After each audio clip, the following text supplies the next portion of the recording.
Welcome to Buffalo Campday Recap. I'm Thad Brown along with Carl Jones today, day 4 of camp.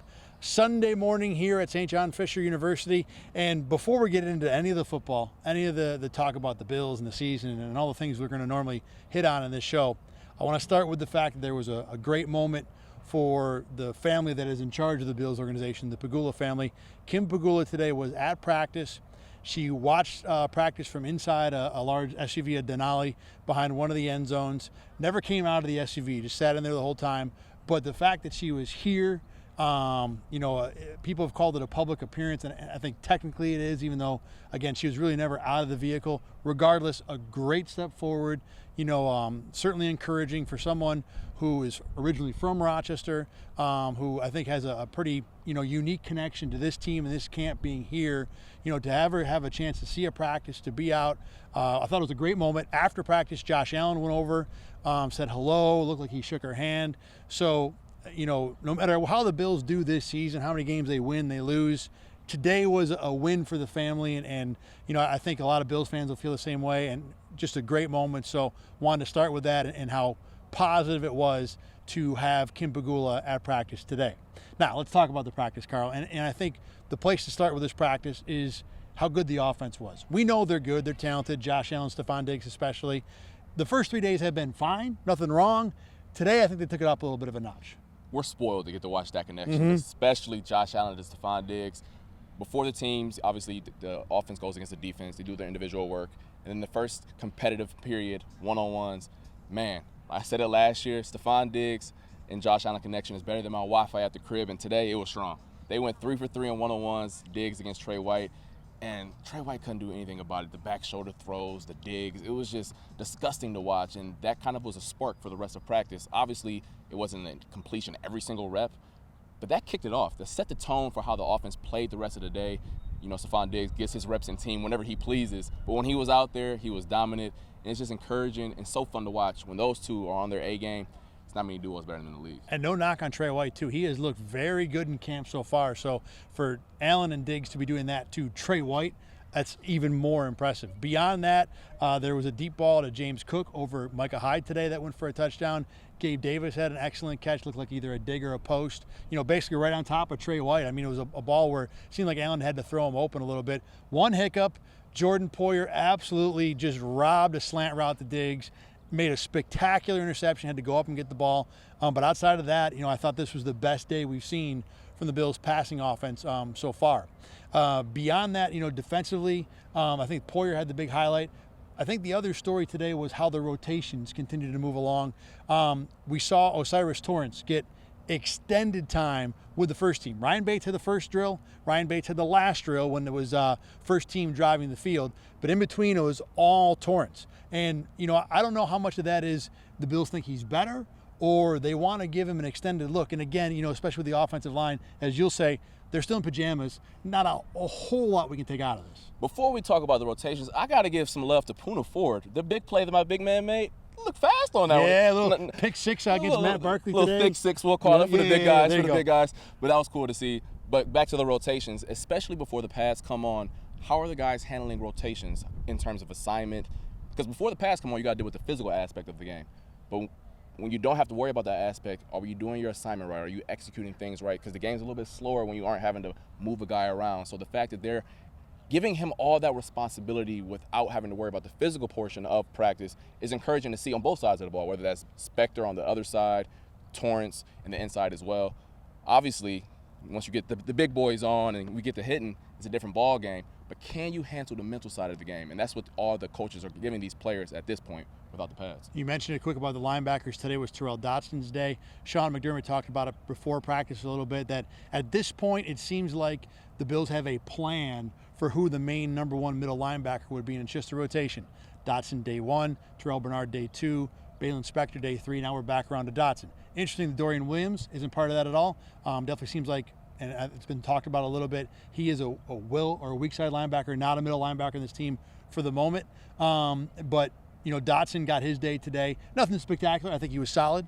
And then at corner, today was the most time we've seen Kair Elam play with the ones. First 3 days, he really didn't get any. I mean, a few snaps here and there.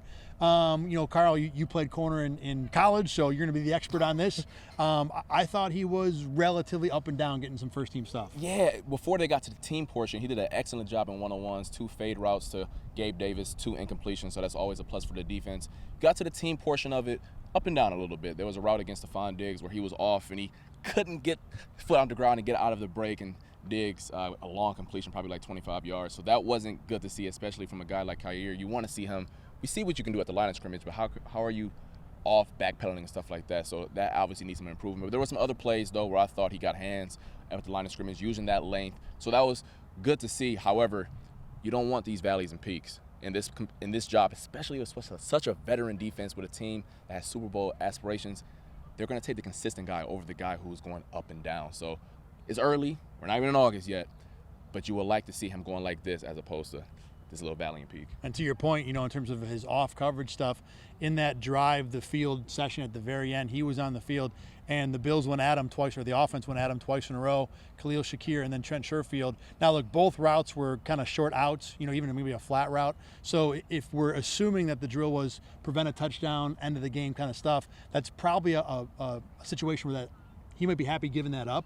But again, it did lead to a touchdown, and they were both easy completions. So, not ideal there at all. No, I mean, as a DB, I don't care.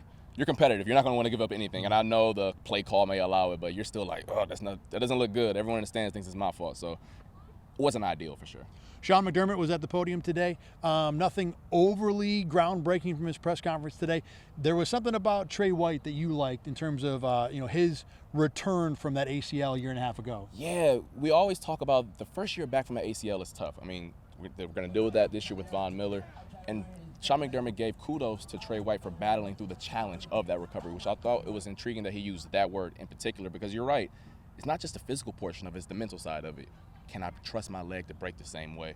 And he was really encouraged how he battled through that. And then now he's saying it's still a process. I mean, Trey White still is going to be an ongoing thing until he's back to being himself. So he said he's liked what he saw and that he's encouraged with that portion of it. And the fact that McDermott, who doesn't really, go out of his way to shower praise all the time, he's always going to be to temper things. But the fact that he said that about Trey White, I love to see that. No pads today, by the way, which I was a little surprised at. I thought this would be the day when the pads come on. It seems like tomorrow is going to be that first day of full go for this team in training camp. All right, it's time now for our turkey burgers of the day, the guys who stood out. I'll go first. You mentioned him, but I'm going to take him. Poona Ford, pick six. Wasn't a whole lot he had to do to make the interception. The ball was thrown right to him. But I'll tell you what, when you're that big, the fact that you are able to make the catch, even the ball's thrown to you, that is worth a turkey burger. By the way, the last tackler on the play, Josh Allen. So Poona was able to outrun the quarterback to get to the end zone. Matt Barkley threw the pass, not Josh Allen.